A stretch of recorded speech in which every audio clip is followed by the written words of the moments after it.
Bueno, pues hola a todos. Hoy tenemos el privilegio de entrevistar a un hombre que está muy activo en esto de difundir sus investigaciones, sus estudios y todo el saber que ha ido recopilando durante muchos años de investigación y de un trabajo muy riguroso y muy serio, que es Félix Rodrigo Mora. Supongo que muchos lo conoceréis ya. Queremos tratar con él un tema muy fundamental hoy, en el que está tan al cabo de la calle el tema de la crisis, que la gente se está movilizando. En un mundo en el que todo esto se está agitando, todo se está tambaleando, creemos que volver a nuestro centro, es decir, a hablar de qué es el individuo, que es un pilar básico de la sociedad y de la democracia, es fundamental. Entonces, para eso tenemos hoy a Félix, para esto y para hablar también de algo muy importante que se está hablando a raíz de todo el movimiento del 15M, que se está rescatando otra vez de la historia, como puede ser el movimiento asambleario, que tradicionalmente pues ha sido conocido como el Concejo Abierto.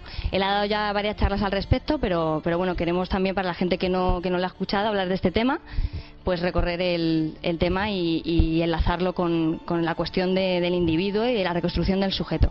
Bueno, él es, por supuesto, es escritor, ensayista, pensador, historiador autodidacta, es decir, él no tiene credenciales académicas y está orgulloso de eso, y a mí me parece estupendo. Él le ha llevado todo este periplo, ¿no?, de cuestionar, ¿no?, y de reflexionar sobre las versiones oficiales que nos dan, históricas, políticas y de toda índole, que le ha llevado una existencia dura y difícil y a veces peligrosa y casi siempre al borde de lo soportable. Entonces, pues quería empezar un poco también, pues, porque nos cuentes un poco tu experiencia personal, de cómo comenzaste en esto y esta afirmación que lo has pasado en ese sentido, que ha sido duro, vamos, para ti. Sí, es cierto, mi vida ha sido muy complicada y la he vivido con la idea de que lo que hace a los seres humanos es la capacidad de compromiso y de esfuerzo. Las vidas cómodas y agradables no construyen al sujeto. Son aquellos momentos difíciles, aquellas situaciones límite, las que hacen de las personas sujetos de calidad.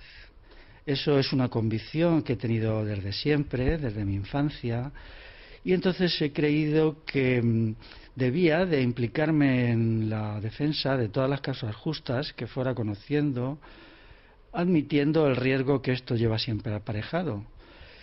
Por lo tanto, desconfío de las nociones de la vida que ponen el acento en lo placentero, en lo agradable, en lo cómodo. Sobre lo cómodo desconfío mucho.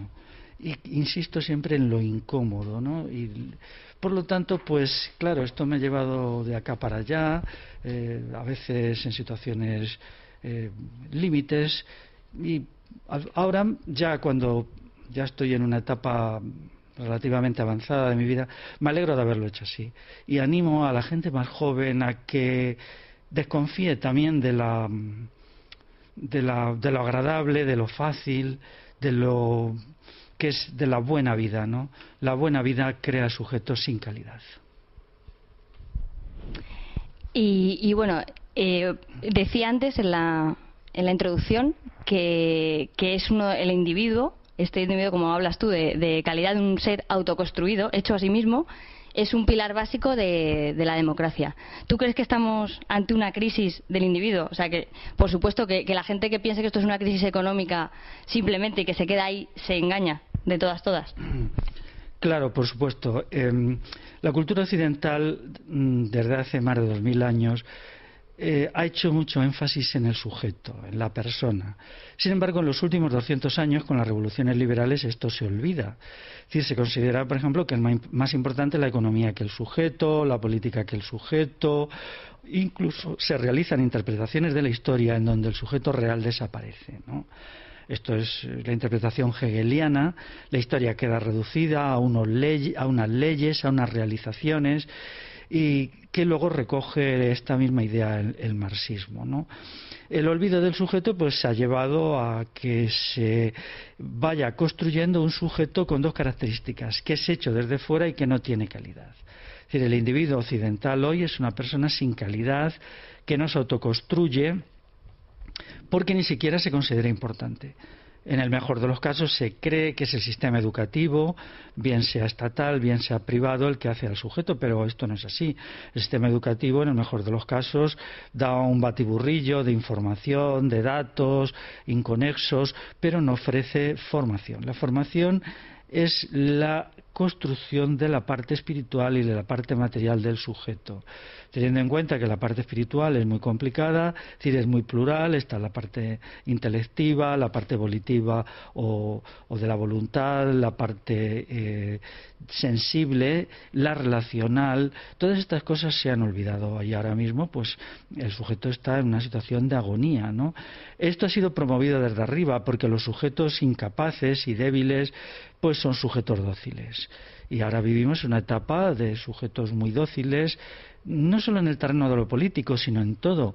Sujetos también muy disminuidos, es tremendo ver cómo está ahora la persona de disminuida, los pocos recursos que tiene, la propia capacidad, la poca capacidad que tiene para resolver incluso problemas de la vida cotidiana, ¿no? Esto es una cuestión que está afectando incluso en el terreno económico, porque no pueden ser buenos en la producción los que no son buenos en todo lo demás, entiendo por buenos capaces. Habilidades sociales básicas, ¿no? Como el Claro, el hablar efectivamente. de los demás, Sí. el diálogo, ¿no? La conversación. El pensamiento, por ejemplo, el saber no es una acumulación de información.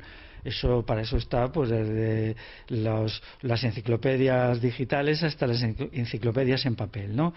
La inteligencia es la capacidad de dar respuesta a problemas reales. Es decir, una persona se puede considerar tanto más inteligente cuando enfrentada a un problema del tipo que sea, personal o político o histórico o filosófico, es capaz de encontrarle una explicación y es capaz de usar esa explicación para transformarse a sí mismo y transformar la realidad que le rodea en el sentido predeterminado por esa persona. Entonces esto ya está desapareciendo, ¿no? El sistema de exámenes lo único que mide es la capacidad que tiene el sujeto de acumular conocimientos en el mejor de los casos de enfrentarse a problemas irreales, a problemas que solo están en los libros o que se le ocurren a los profesores. Todo para olvidarlos al día siguiente. Claro. En la mayoría de los casos, ¿no? Se fomenta mucho la memoria a corto plazo, ¿no?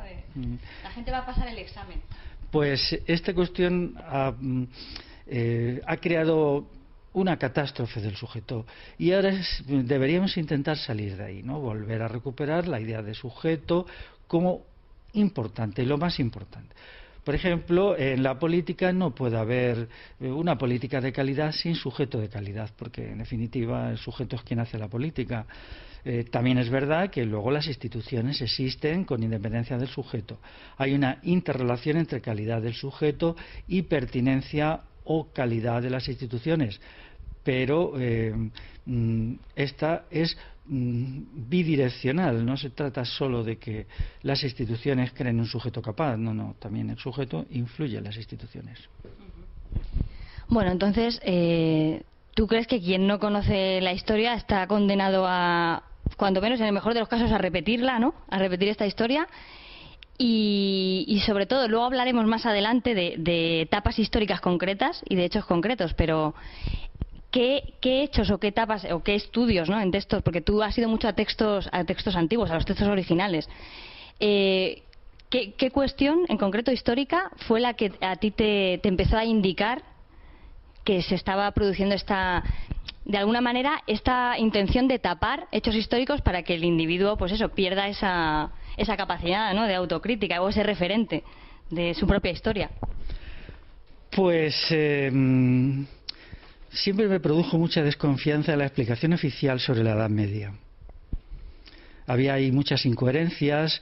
También al proceder yo de un área de Castilla, en donde la Edad Media está muy presente, yo me sentía incluso como agredido culturalmente cuando lo que había sido el espacio de mi infancia, las iglesias románicas, los castillos, los pueblos amurallados, encontraban un tratamiento profundamente despreciativo en los textos académicos.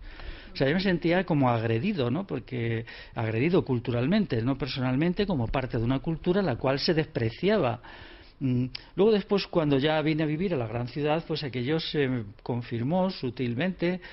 Otros venían a la gran ciudad desde los pueblos con unas anteojeras muy fuertes, creían que estaban llegando al paraíso, creían que estaban accediendo a una forma de vida superior y maravillosa. En mi caso no era así. Yo concluía, bien, ¿cómo es posible que mi experiencia vital de que esto es bueno y es valioso y tiene belleza sea tan contraria a lo que presentan los libros de historia, diciendo que esto es un horror, que esto fue una época de ultraopresión, bla, bla, bla? Generalmente la historia se falsifica más por ocultación y por mala interpretación, es decir, se cogen unos documentos o unas cuestiones que son obvias, unos datos incluso arqueológicos, y se ignoran, y luego se coge un trocito de aquí, otro trocito de allá, y se crea una concepción de la historia que difícilmente puede mantenerse cuando tienes en cuenta el conjunto. Y ahí ya empezó a haber un antagonismo entre mi interpretación de la historia y la historia oficial, ¿no? Ahora la historia oficial pues ya está a la defensiva, ya no tiene como hace 20 o 30 años ese poder de penetración en las mentes. A menudo ves historiadores que, sin cambiar de posición, pero ya no son tan agresivos. Antes eran súper agresivos, se creían que lo sabían todo, cuando en realidad pues no sabían gran cosa. También quiero decir que ha habido siempre, por suerte, una pequeña minoría de historiadores que decían la verdad. Es decir, lo que pasa es que pasaban desapercibidos en el gran follón de autores, y que eran también historiadores académicos, sino la verdad total, al menos una parte de la verdad, ¿no? Y eso me fue muy útil cuando yo me puse a leer, porque tuve la suerte de entrar con estos historiadores. Y luego hay otra historia que yo le llamaría popular, que está escrita pues por gente de los pueblos, de toda clase de cosas. Estoy pensando ahora en una historia de un pueblo escrita por el cartero del pueblo, pero que tienen mucho rigor, o a veces pues por jubilados, o por médicos, o por sacerdotes, gente que no es parte del aparato de hacer historia, y ellos a veces escriben historias muy buenas, muy buenas. También me hizo desconfiar mucho las interpretaciones de la Revolución Liberal.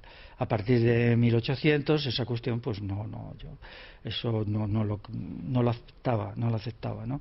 Aunque por un tiempo pues tampoco tenía argumentos para rebatirlo, ni me convencían ni era capaz de argumentar en contra de ellos.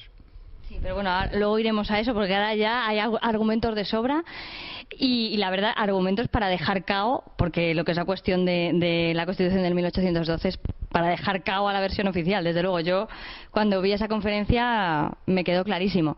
Y luego también te quería comentar, por citar otro referente histórico, el otro día escuché en el programa que hace Mitoa de radio, en Unión Madrid, El Vórtice se llama, que hablabas de la Roma imperial, ¿no? Comparándolo un poco con la situación que vivimos actualmente, que es prácticamente muy similar a lo que estamos viviendo, comparando la Unión Europea con este imperio, ¿no? Cuando está ya en declive, cuando empieza la caída, ¿no?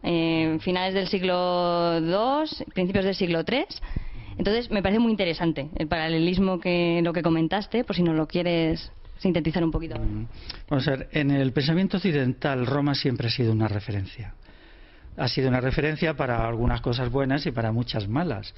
Durante siglos, pues Roma se estudiaba porque había habido el auge y el declive, ¿no? Y se hacían comparaciones. Luego eso se olvidó porque se pensó que no tenía importancia, o que la historia no tenía importancia, o bien que la sociedad actual era tan perfecta que nunca iba a entrar en declive. Lo que enseñó la sociedad romana es que en el siglo I de nuestra era Roma parecía imbatible, y de hecho lo era, pero solo 100 años después estaba en desintegración, ¿no? Entonces esa lección de la historia no se quiso escuchar. Se ha repetido en, por ejemplo, la cultura maya, pues sus grandes ciudades, sus templos que impresionan cuando los ves, pues todo eso entra en decadencia en el siglo IX de nuestra era, y en el siglo X desaparece. Sus ciudades desaparecen y se las come la selva, y están ahí hasta que en el siglo XX se vuelven a encontrar, ¿no? En el caso de Roma, la versión que te dan un poco, ¿no? en la escuela, y eso es los bárbaros y una serie de agitaciones internas, ¿no? Del imperio, pero bueno, va mucho más allá la cosa, ¿no? Claro, en realidad los bárbaros salvaron el imperio, ¿no? Porque ellos fueron los que le dieron continuidad a la estructura social romana, ¿no? Pero a partir del siglo II, pues Roma se desploma, y con características muy parecidas a las actuales. Yo tengo un libro que se llama El giro estatolátrico, rechazo experiencial del estado de bienestar, en donde estudio la relación entre el pueblo y el Estado en 4 partes. Entonces eso yo lo he sacado del estudio de Roma y luego he comprobado que se está repitiendo casi milimétricamente en las condiciones actuales, ¿no? Remito al libro, es complicado, quizá para una entrevista oral llevaría mucho tiempo explicar las 4 etapas, ¿no? Pero ahora estamos entrando en la 4ª etapa, que es la etapa de desintegración que viene precedida por la etapa anterior, que es la que hemos vivido en los últimos 20 años, ¿no? Por tanto, la sociedad romana nos enseña muchas cosas, pero incluso entonces tenía algo que nosotros no hemos tenido desde hace 100 años, que es una preocupación real por el sujeto. O sea, ya sé que en Roma quedaban excluidos los esclavos, las mujeres, etcétera, ¿no? Y también los que no eran ciudadanos romanos, aunque no fueran ni esclavos ni mujeres, pero con todo, por lo menos a ese sector estrictamente masculino y romano, pues la preocupación por el sujeto era muy importante.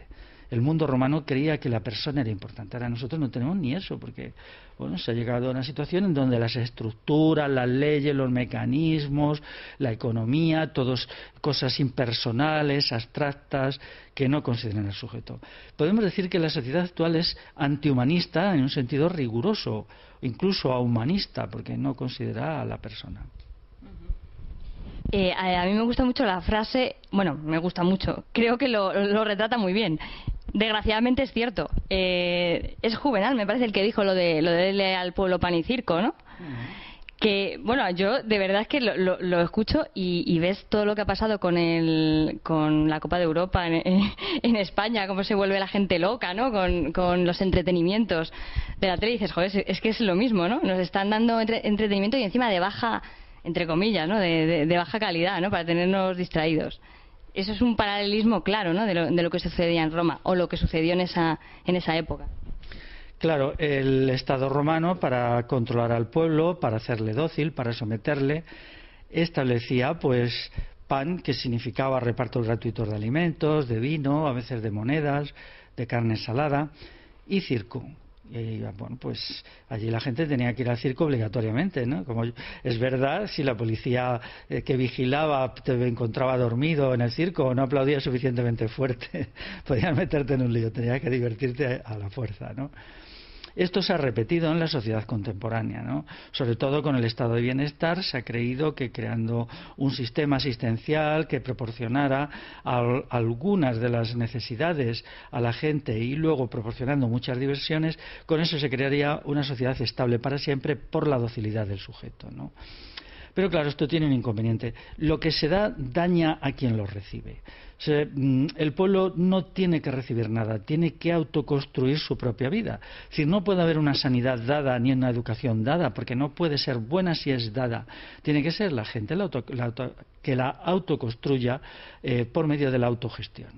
Es decir, lo dado, todo regalo es envenenado.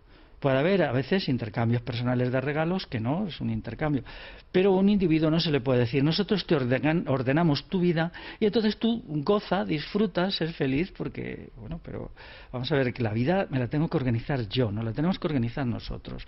Ese ha sido el gran fallo de la izquierda, por la cual yo estoy enfrentado con la izquierda. La izquierda tiene que renunciar a la idea de que el Estado resuelve los problemas básicos de la gente.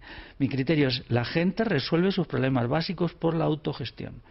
Y esa es la vida que existía antes en el mundo rural, donde no había ni estado de bienestar ni falta que hacía, ¿no? Y la gente se autoorganizaba y vivía con mucha más calidad humana que ahora, porque es la resolución de los problemas lo que hace a las personas capaces.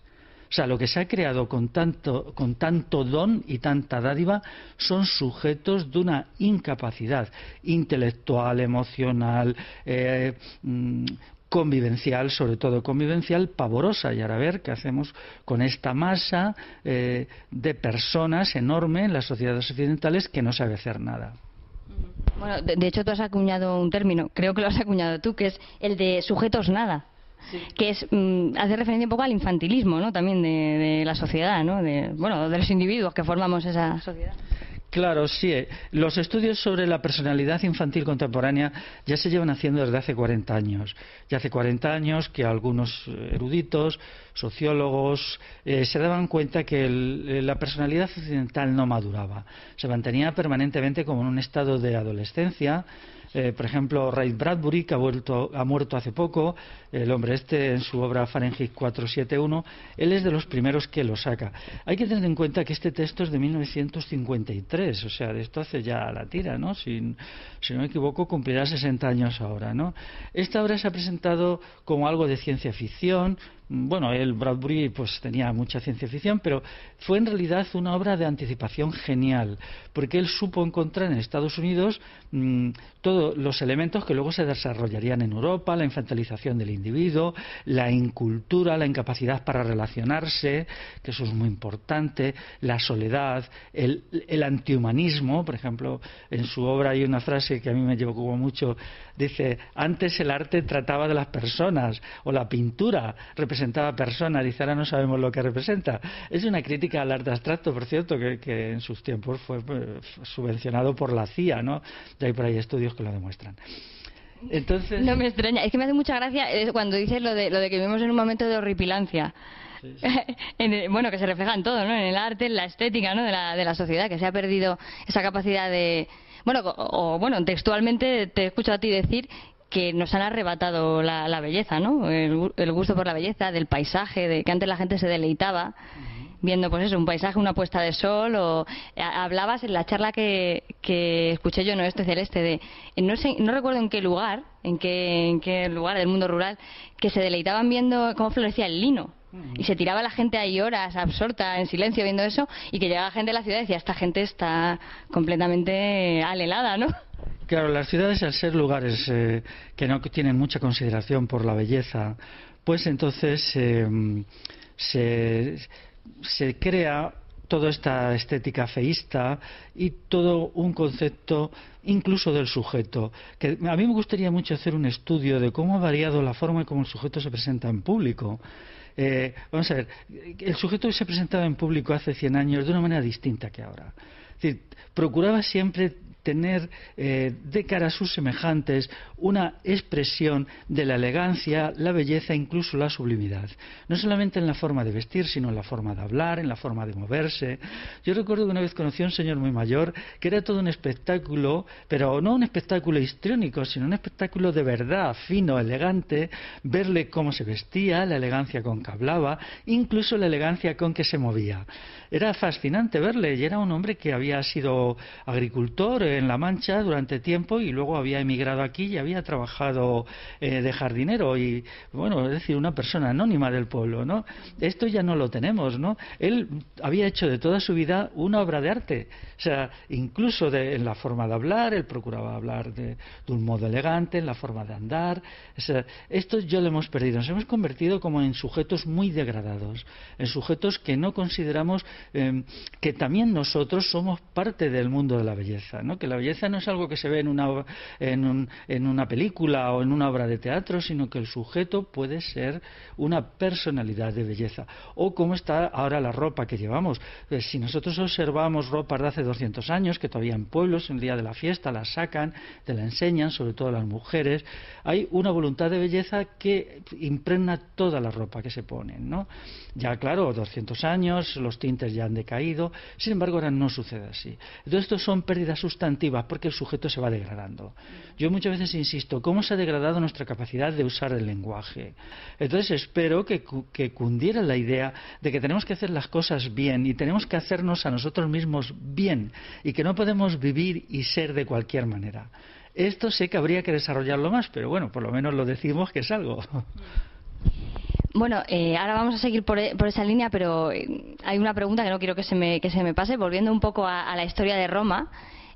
Ha sido objeto de tu estudio la figura de Espartaco y de la rebelión, ¿no? Revolución que impulsó. Para tomarlo como ejemplo, ¿no?, de lo que puede pasar aquí, ¿no?, aquí y ahora, en la actualidad, me gustaría preguntarte ¿por qué crees que fracasó?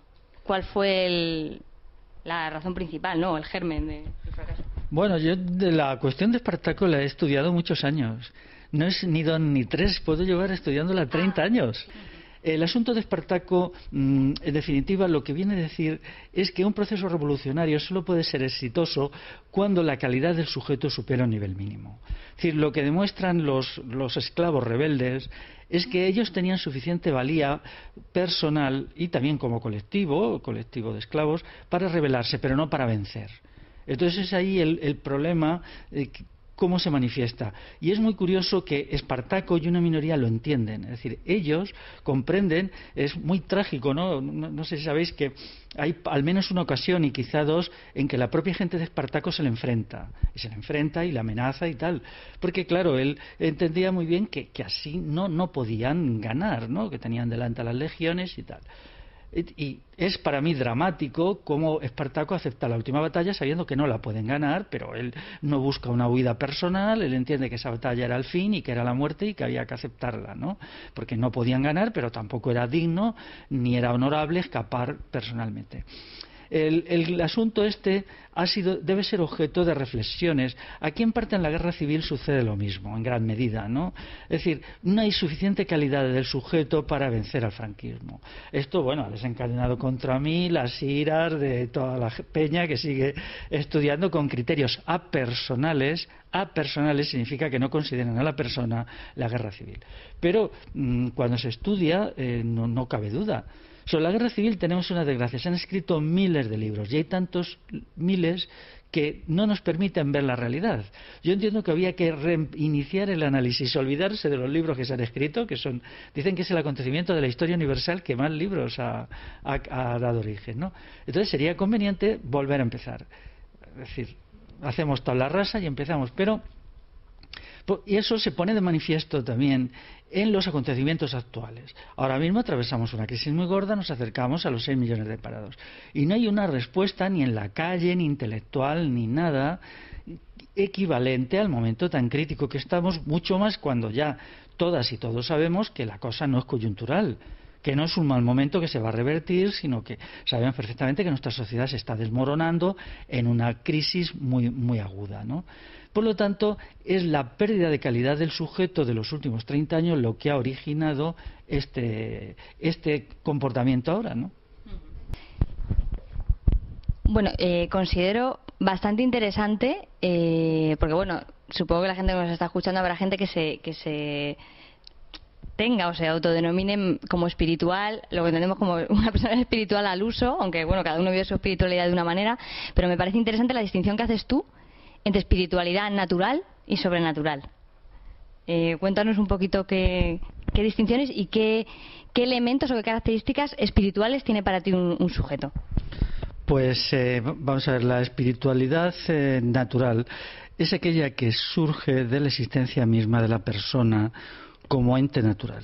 Y la sobreespiritual me refiero a la espiritualidad que está vinculada a la creencia en la existencia de seres trascendentes, Dios, etcétera, ¿no?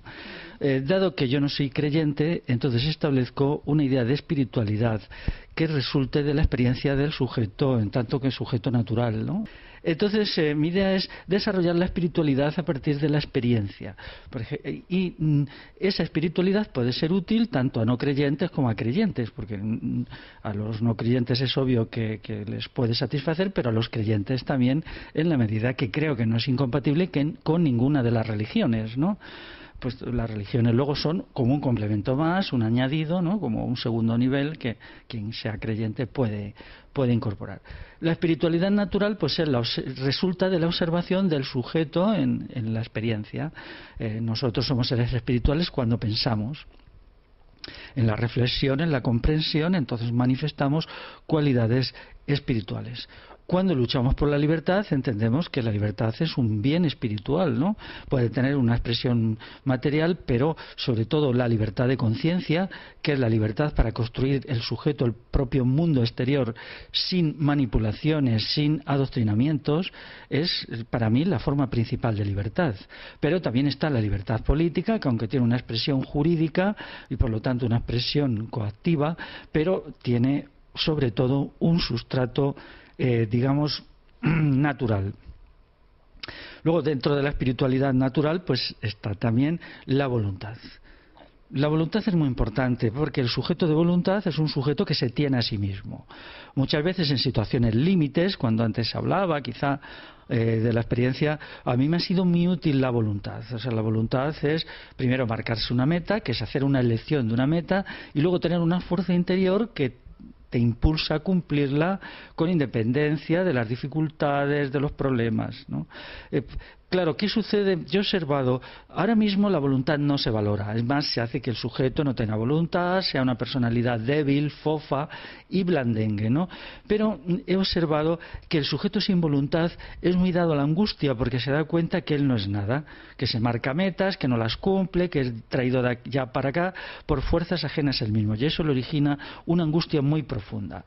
Por lo tanto, la recuperación de la voluntad sería parte de la recuperación de una serenidad interior, ¿no? O sea, de tenerse uno a sí mismo. Lo mismo de lo que hemos hablado antes de la belleza, pero para mí un factor decisivo de la espiritualidad es la relación, lo convivencial. Es decir, el ser humano es un ser convivencial, o lo era. A nosotros se nos ha construido como sujetos individualistas que mantenemos con los demás relaciones de enfrentamiento, indiferencia y odio, ¿no? Hoy día hablas de cortesía y casi se te ríen en las barbas, ¿no? Cuando una de las cosas que yo quiero es recuperar los hábitos de cortesía que hacían tan agradable antes la vida. Antes la gente, me estoy hablando antes, todavía hace 30 años, había toda una trama de cortesía, salida del corazón, no me estoy refiriendo a las buenas maneras hipócritas ni a las reglas de urbanidad que hacía la vida tan agradable, ¿no?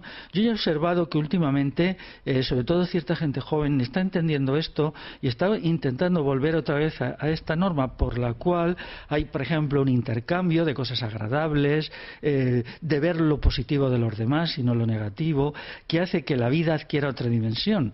Yo recuerdo, y lo voy a decir, estuve en Barcelona hace poco en una charla, en 2 charlas seguidas, pero la segunda del segundo día fue muy muy agradable. Primero había mucha gente, había gente de todas las edades, que eso también es muy importante, de gente muy mayor hasta gente muy joven, hombres y mujeres. Lo mejor para mí de esa charla, estábamos 4 en la mesa, no fue tanto el contenido de lo que yo pudiera decir, aunque creo que me salió una charla bastante buena, ni lo que dijeran los otros 3 ponentes, que eran en Barcelona y hablaron en catalán, sino el ambiente que se creó. El ambiente de cordialidad, afecto mutuo y apoyo que hubo en todo el acto y sobre todo la salida. De tal manera que allí la gente salía muy contenta y muy satisfecha. La necesidad espiritual quizá más importante de los seres humanos es querer y ser querido. El querer y ser querido adopta muchas formas, desde el querer y ser querido en el terreno sexual hasta en el terreno místico, que es una relación con la divinidad, ¿no? Quien cree en la divinidad, pero simplemente también es con los compañeros de trabajo, con la gente, ¿no? Entonces, la recuperación de esto sería un elemento sustantivo de regeneración de la sociedad, por 2 razones. Porque nos haría mejores y, segundo, porque una sociedad restaurada en el sentido convivencial sería una sociedad mucho más capaz políticamente, porque la convivencia significa que en nosotros es muy potente y entonces podríamos hacer frente a las instituciones, a los poderes financieros y a todo esto con más energía, ¿no? En definitiva, lo convivencial es la antesala del pueblo unido. Aquello que se decía antes, el pueblo unido jamás será vencido, es verdad, pero hay que poner una cuestión en medio. El pueblo unido solo está unido si valora lo convivencial. Entonces, aquí hay como una verdadera revolución que sería la de lo convivencial, ¿no? Y esta es una cuestión que bueno, me gustaría trabajar, ¿no? Espero en los próximos años hacer, y por lo tanto la espiritualidad de lo convivencial es una parte sustancial de la espiritualidad, ¿no? Se ha perdido, como hemos perdido tantas cosas. Hoy estamos en la agonía del humano, ¿no? En realidad estamos en un momento en que el humano agoniza, ¿no? ¿Y seremos capaces de superar esta situación? Pues no es seguro. Esperemos que sí, pero no es seguro. Entre tus reflexiones he escuchado que a diferencia, por ejemplo, de lo que ha pasado en épocas de dictadura, ahora no existe esas relaciones horizontales que hacen ese tejido social, esa cohesión social. No existe la conciencia, aunque ya está volviendo a reivindicarse esos términos, ¿no? del pueblo. Ahora, en contraposición está el concepto de masa. Y bueno, y también citar una cita, valga la redundancia, que no recuerdo ahora de quién es, ahora me lo recordarás, seguro que tú recuerdas cuál es, que dice que el hombre, antes de hacerse esclavo de otros hombres, se hace esclavo de las cosas, ¿no? quizá el hecho de que la gente no sea capaz de tener esas relaciones horizontales, de aprender del otro, tiene relación, ¿no?, con la relación que tenemos con las cosas, ¿no? Que ahora parece que las cosas te poseen a ti, en vez de tú hacer uso o disfrutar de las cosas. Claro, la frase es de Epicteto, el filósofo romano del siglo I. Bueno, pues vamos a ver, un elemento de deshumanización de la sociedad actual sucede con el consumo, cuando los objetos superan a las cosas.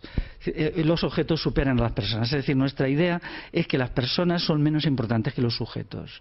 Esto es catastrófico, ¿no? Porque ya no se busca la relación con los demás como principal fuente de satisfacción, sino que lo que se busca es la relación con las cosas, ¿no? El consumidor puro es un consumidor solitario, que busca en las cosas lo que no es capaz de tener con los demás, ¿no? Por tanto, podemos decir que si se volviera una buena relación, una relación sana con los demás, podríamos prescindir de la sociedad de consumo, porque es verdad que muchos objetos de consumo son elementos sustitutivos de las carencias en lo emocional e incluso intelectual de la relación con los demás. Por ejemplo, la vida humana siempre tiene momentos críticos. Cada cierto tiempo se te plantea una situación crítica, a veces muy grave, que tienes que tomar una salida, ¿no? Ahí no solamente la persona necesita apoyo emocional, sino también necesita consejo. El consejo es un acto reflexivo, es decir, el buen consejo es el que es el resultado de una evaluación objetiva del problema para buscar las salidas posibles, si las hubiera, ¿no? ¿Eso qué quiere decir? Que cuando el individuo está solo no tiene consejo ni tiene apoyo emocional, y a veces apoyo cotidiano, ¿no? Por ejemplo, en caso de una enfermedad o cosas así, ¿no? Por lo tanto, esta debilidad es sustituida por la relación con cosas, ¿no? O con instituciones, que tampoco eso es satisfactorio. Te dicen, bueno, pues es que la seguridad social te va a cuidar en caso de enfermedad. Ahora resulta que ya no hay dinero, que esto se veía venir, ¿no? Ahora resulta que ya primero nos destruyen relacionalmente y luego encima nos dicen que no nos pueden cuidar. Bueno, estas son las cosas del mundo en que vivimos. Por lo tanto, lo relacional tendría que ser muy estudiado. Tendría que hacerse libros, charlas sobre lo relacional, porque lo relacional ha quedado reducido a esta cosa de las películas de Hollywood, que es el amor casi, ¿no? Que, bueno, que además está falseado. Pero antes algo que era tan importante como la amistad, hoy está en quiebra, la amistad no importa, casi no importa, ya los amigos es una cosa que no se valora, o las amigas. Entonces, ¿cómo recuperar todo este mundo, ¿no? El mundo de la familia. Yo estoy totalmente en contra de quienes dicen que la familia es negativa. Hay formas negativas de familia, pero la familia puede ser reconstruida con otros criterios, ¿no? Entonces, tenemos que volver a hacer de la sociedad una estructura organizada, porque la sociedad no es una abstracción, la sociedad es un conjunto de muchas microsociedades en las cuales vivimos, nos relacionamos. Entonces, cuanto más ricas sean las relaciones sociales de una persona, más rica es su vida interior. ¿En qué momento de la historia crees tú que ha habido más abundancia de todos esos elementos, ¿no? De gente con espíritu crítico, gente dispuesta a unirse unos con otros, toda esa solidaridad, es decir, de lo que un poco adolecemos ahora? ¿En qué momento dirías tú que, bueno, de la historia, si puede ser de aquí, ¿no?, de nuestra historia, de la península? Pues vamos a ver, si se mira las sociedades del presente, la cosa es bastante triste, pero tampoco las sociedades del pasado, todas ellas han sido perfectas. Por ejemplo, en el pasado, una sociedad con espíritu crítico, pues el espíritu crítico ha sido siempre escaso en la historia. Es decir, no es algo que haya existido demasiado. Entonces yo espero que más bien haya sociedades del futuro donde tengan una capacidad reflexiva importante, que creo que sería la forma más exacta de referirse. Sin embargo, en lo convivencial sí ha habido sociedades muy perfectas, pero solo en lo convivencial. Teniendo en cuenta que la espiritualidad humana se puede definir por 6 o 8 rasgos, que lo haya existido solo en lo convivencial, bueno, en alguna cosita más, no es no es el todo, ¿no? Hay gente que me dice, es que tú vives volcado en el pasado, es siempre el pasado el que te parece bueno. Ya se está viendo que no. O sea que en todo caso creo que el futuro puede ser mejor que cualquier pasado y por supuesto mucho mejor que el presente. En el terreno convivencial, el gran momento convivencial en Europa es la Alta Edad Media. También los pueblos prerromanos, por ejemplo, el tiempo de los vascones, de los cántabros, en los cuales, al ser sociedades sin Estado y sin propiedad privada desarrollada, los lazos entre las personas eran muy fuertes. Entonces el individuo vivía una situación que yo calificaría de emocionalmente orgiástica. Eso es algo imposible para el sujeto de la modernidad. Es decir, cuando los lazos entre las personas de ayuda mutua son muy, muy sólidos, muy fuertes, y uno se siente querido por toda una comunidad humana, la que una vez quiere, y ve que esa comunidad, claro, esa comunidad humana hace todo lo posible por ti, tú haces todo lo posible por ella, entonces eso es una forma de existencia superior, ¿no? Eso ha existido hasta hace muy poco en pueblos, hasta hace 60 años o incluso 50, en lo que se llamaba la familia extensa. La familia extensa era una gran comunidad, que eran los abuelos, los tíos, los primos hermanos, los primos segundos, podían ser quizás hasta 200 personas, regida por la norma del amor mutuo. Naturalmente siempre había elementos de imperfección, nada humano es perfecto, pero bueno, haciendo abstracción podemos. Entonces eso se construye en la Alta Edad Media. La Alta Edad Media aquí, los siglos 8, 9, 10 sobre todo, son la realización del ideario cristiano. El ideario cristiano es la cosmovisión del amor. En ese sentido hay que leer el Evangelio de San Juan. Yo recomiendo a quienes nos estén viendo y escuchando que lean este verano, por ejemplo, el Evangelio de San Juan con detalle. Lo lean como una gran obra del pensamiento universal. O sea, no tanto como algo que es de una religión definida, ¿no?, como para poder ser del catolicismo, sino como una aportación universal al saber humano, que es como yo lo leo. Entonces ahí lo que se plantea es que las relaciones entre las personas tienen que fundarse en el amor. Esto es muy complicado de hacer, ¿no? Por ejemplo, ¿cómo se autodestruye la idea del ego?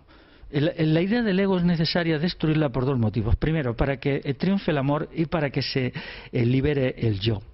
El ego es la cárcel del yo. Esto es una cosa, ¿no? Entonces, en la Alta Edad Media se intentó y en gran medida se realizó la construcción de una sociedad basada en el amor mutuo, que es la sociedad cristiana, ¿no? La sociedad cristiana.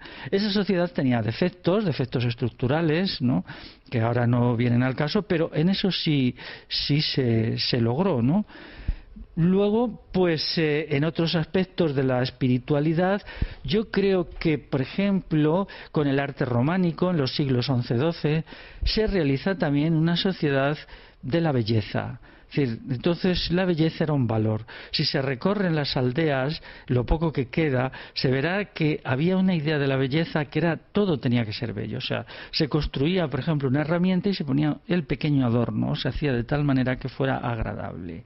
Eso significaba que sus vecinos y vecinas no solamente consideraban la vida desde el punto de vista de lo material, no vivían como vivimos hoy, pendientes de qué vamos a comer, dónde nos vamos a alojar, no, vivimos zoológicamente, solo estamos preocupados por nuestra zoología. Tenemos que entender que tenemos necesidades espirituales y que tiene que haber un orden social y un tipo de sujeto que las satisfaga. Entonces, bueno, pues en el pasado encontramos trozos de espiritualidad, pero tampoco diría yo que se ha logrado. Y esto es interesante porque esto nos impulsa a construir, primero en la mente y luego en la realidad, una sociedad mejor que ninguna de las que haya habido en el pasado. Porque sería muy triste que todo lo que tuviéramos que hacer es copiar algo del pasado. Entonces, ¿en dónde quedaría nuestra capacidad creativa? Tenemos que atrevernos a crear lo nuevo, a inventarlo, aprender del pasado lo bueno, pero sabiendo que lo que nosotras y nosotros tenemos que hacer es mucho mejor que nada que haya existido en el pasado. Muy bien, pues en eso estamos. Por lo menos que no sea por intentarlo. Quería también entrar en el tema un poco de, bueno, tú has hecho una crítica feroz, pero muy bien fundamentada, a, bueno, según comentas, estamos vivimos en una tiranía, en una dictadura, ¿no?, en un fascismo que lo llaman democracia parlamentaria constitucional. Más concretamente, ha sido objeto de tu observación, ¿no?, de tu estudio y de tus conclusiones y reflexiones, lo que es el estado del bienestar. Algo que la gente ha defendido a capa y espada, además yo, por mi generación, es cuando ha llegado, ¿no? Hemos vivido, ¿no?, y hemos sido la generación que ha disfrutado supuestamente el estado de bienestar. Entonces es muy arriesgado y supongo que habrás tenido bastantes reacciones en contra, ¿no?, de esto que haces. No en balde has escrito varios libros, ¿no?, sobre el tema en el que recorres todo este tema con profundidad. Entonces, ¿cuáles son tus ideas principales, ¿no? Tu síntesis sobre el estado del bienestar? Bueno, para empezar diré que yo intento ser creativo en las cosas que hago. Ser creativo significa examinarlas fríamente, no negarlas ni afirmarlas en bloque, sino ver qué elementos positivos pueden tener, ¿no? Por lo tanto, cuando observo que mucha gente se contenta con repetir ideas del pasado, me apena, ¿no? Porque la mente humana tiene que ser creativa. O sea, tiene que crear, no imitar, no repetir. Eso sería muy importante, ¿no? Muy importante que se grabara en la mente, sobre todo las generaciones jóvenes, ¿no? Para que no acepten servilmente lo que les llega. Bueno, por lo tanto, lo del estado de bienestar hice lo mismo. Era obvio que el estado de bienestar tenía unas carencias, cuando yo empecé a estudiarlo hace ya 8 o 10 años, que sobre todo negaba al sujeto la capacidad de gobernar su propia vida. Es decir, era el Estado el que nos daba y nos daba. Como yo siempre he estado en contra de esto, cuando el estado de bienestar te da y te da, pero no te da la posibilidad de intervenir en la gestión de lo que te da, solo te convierte en objeto y en consumidor y no en sujeto integral. Entonces esto no. Es decir, por ejemplo, el sistema educativo. El sistema educativo es la gente, los padres, las madres, los vecinos, los que tienen que educar a sus hijos, no el Ministerio de Educación. El Ministerio de Educación no tiene legitimidad, no tiene por qué decidir contenido ni tiene por qué decidir nada. El Estado, el Ministerio de Educación tiene que desaparecer. Tiene que desaparecer. En realidad, hace 80 años todavía en las escuelas de los pueblos, en muchas de ellas eran los vecinos y vecinas las que desde hacían el edificio hasta que contrataban a alguien que les gustaba para que enseñara a leer y a escribir. Yo he conocido señores que se han educado de esa manera y que murieron con 80 y tantos años con un libro en la mano, cosa que la escuela actual no hace. Algún día tendré que escribir la historia de este hombre que murió hace 3 años y yo le fui a visitar unos meses antes y me decía, es que yo ahora estoy leyendo los episodios nacionales de Benito Pérez Galdós. Madre mía, un señor ya no, que le había sido de oficio cabrero. A ver cuándo se enseña hoy a la gente joven ese afán por el conocimiento. Bueno, por lo tanto, el estado de bienestar no tiene razón de ser porque, en primer lugar, no es gratis. Lo pagamos los asalariados. Cada asalariado pagamos unos 8.500 euros anuales, según mi cálculo. Hay diferencias, unos más y otros menos, ¿no? Y eso no revierte. ¿Qué sucedería si de una forma autogestionada pudiéramos manejarnos con esos 8.500 euros anuales? Todo cambiaría. ¿Por qué tenemos que entregarlos a una burocracia, a un funcionariado chupóptero y corrompido que se queda con una parte de eso y que nos da unos servicios sobre los que nosotros no tenemos control? Entonces eso es una cuestión que no cabe en cabeza humana. Por lo tanto, la izquierda, cuando defiende esto, pues es para mí inaceptable. Mucho más ahora cuando ya, claro, el Estado se ha arruinado. Démonos cuenta que el estado de bienestar lo crea el franquismo, sobre todo para apropiarse de la caja de reserva. Hasta hace muy poco, creo que todavía el año pasado era así, los ingresos del estado de bienestar eran mayores que los gastos. Por lo tanto, había una caja de reserva que era como un fondo de dinero enorme que el Estado utilizaba en su beneficio, desde para el rearme, la militarización, hasta para crear el Estado policial con más policía, para lo que fuera, ¿no? Todo esto se ha ocultado, pero ahora hay que decirlo, ¿no? Pero ahora ya incluso no somos capaces de cuidar a nosotros mismos, porque se nos dijo, no os preocupéis, el Estado os cuida. No, la salud es una función de la persona es la que responde por su salud. La educación es una función del sujeto. Yo en ese sentido creo que debemos de reforzar el componente individual de todos nosotros. Considerando que yo soy muy colectivista, pero no hay colectivismo sin individualismo, en el sentido este individualismo positivo, ¿no? Tenemos un individualismo positivo que es, tenemos que ser individualmente responsables, individualmente capaces, individualmente aptos para construir nuestras vidas, tomar decisiones. El colectivismo no es gregarismo, no somos borregos que nos meten ahí en una cuadra y que estamos solo juntos por inercia. No puede haber colectivismo sin personas de calidad. De la misma manera que solo una sociedad colectivista hace personas de calidad. Por lo tanto, esta combinación de sujeto egoísta y estado de bienestar es atroz. Una bomba, ¿no? Sí, claro, porque explota por los dos lados. Te explota como sujeto y te explota luego como usuario de un tinglado que encima ya no se puede mantener. Ahora, ¿qué sucede? Por ejemplo, con la ley de dependencia se le dijo a la gente: destruir todas vuestras relaciones, no os preocupéis, que la ley de dependencia de Zapatero os va a dar dinero. Ahora resulta que no hay dinero para la ley de dependencia.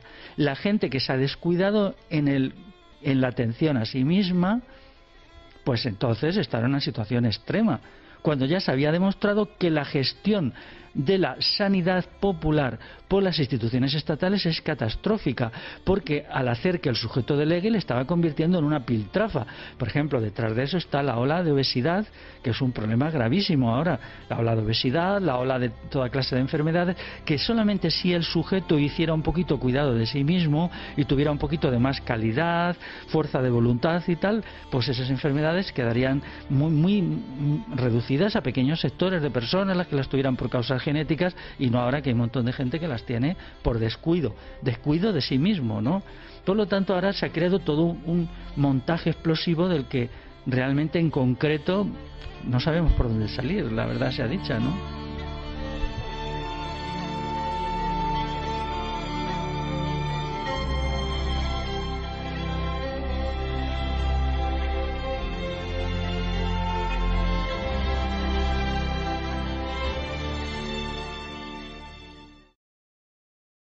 Que es el individuo, este individuo, como hablas tú, de calidad, de un ser autoconstruido, hecho a sí mismo, es un pilar básico de la democracia.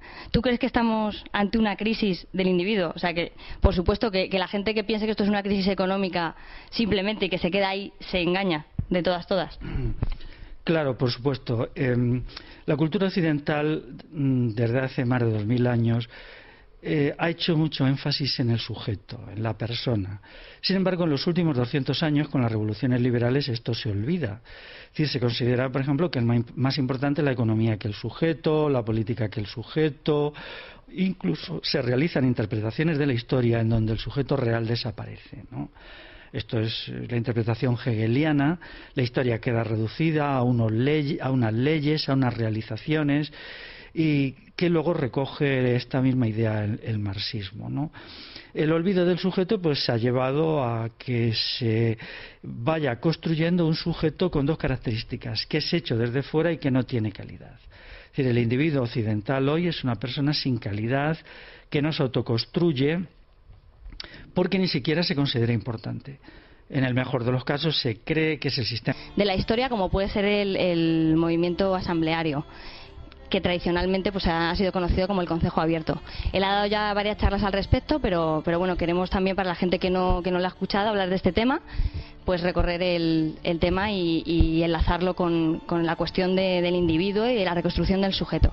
Bueno, él es, por supuesto, es escritor, ensayista, pensador, historiador autodidacta, es decir, él no tiene credenciales académicas y está orgulloso de eso, y a mí me parece estupendo. Él le ha llevado todo este periplo, ¿no?, de cuestionar, ¿no?, y de reflexionar sobre las versiones oficiales que nos dan, históricas, políticas y de toda índole, que le ha llevado una existencia dura y difícil y a veces peligrosa y casi siempre al borde de lo soportable. Entonces, pues quería empezar un poco también, pues, porque nos cuentes un poco tu experiencia personal, de cómo comenzaste en esto y esta afirmación que lo has pasado en ese sentido, que ha sido duro, vamos, para ti. Sí, es cierto, mi vida ha sido muy complicada y la he vivido con la idea de que lo que hace a los seres humanos es la capacidad de compromiso y de esfuerzo. Las vidas cómodas y agradables no construyen al sujeto. Son aquellos momentos educativo, bien sea estatal, bien sea privado, el que hace al sujeto, pero esto no es así. El sistema educativo, en el mejor de los casos, da un batiburrillo de información, de datos inconexos, pero no ofrece formación. La formación es la construcción de la parte espiritual y de la parte material del sujeto, teniendo en cuenta que la parte espiritual es muy complicada, es decir, es muy plural. Está la parte intelectiva, la parte volitiva o de la voluntad, la parte sensible, la relacional. Todas estas cosas se han olvidado y ahora mismo pues el sujeto está en una situación de agonía, ¿no? Esto ha sido promovido desde arriba porque los sujetos incapaces y débiles pues son sujetos dóciles. Y ahora vivimos una etapa de sujetos muy dóciles, no solo en el terreno de lo político, sino en todo. sujetos también muy disminuidos. Es tremendo ver cómo está ahora la persona de disminuida, los pocos recursos que tiene, la poca capacidad que tiene para resolver incluso problemas de la vida cotidiana, ¿no? Esto es una cuestión que está afectando incluso en el terreno económico, porque no pueden ser buenos en la producción los que no son buenos en todo lo demás, entiendo por buenos capaces, los difíciles, aquellas situaciones límite, las que hacen de las personas sujetos de calidad. Eso es una convicción que he tenido desde siempre, desde mi infancia, y entonces he creído que debía de implicarme en la defensa de todas las causas justas que fuera conociendo, admitiendo el riesgo que esto lleva siempre aparejado. Por lo tanto, desconfío de las nociones de la vida que ponen el acento en lo placentero, en lo agradable, en lo cómodo. Sobre lo cómodo desconfío mucho y insisto siempre en lo incómodo, ¿no? Y por lo tanto, pues claro, esto me ha llevado de acá para allá, a veces en situaciones límites, y ahora ya cuando ya estoy en una etapa relativamente avanzada de mi vida, me alegro de haberlo hecho así y animo a la gente más joven a que desconfíe también de lo agradable, de lo fácil, de lo que es de la buena vida, ¿no? La buena vida crea sujetos sin calidad. Y bueno, decía antes en la introducción que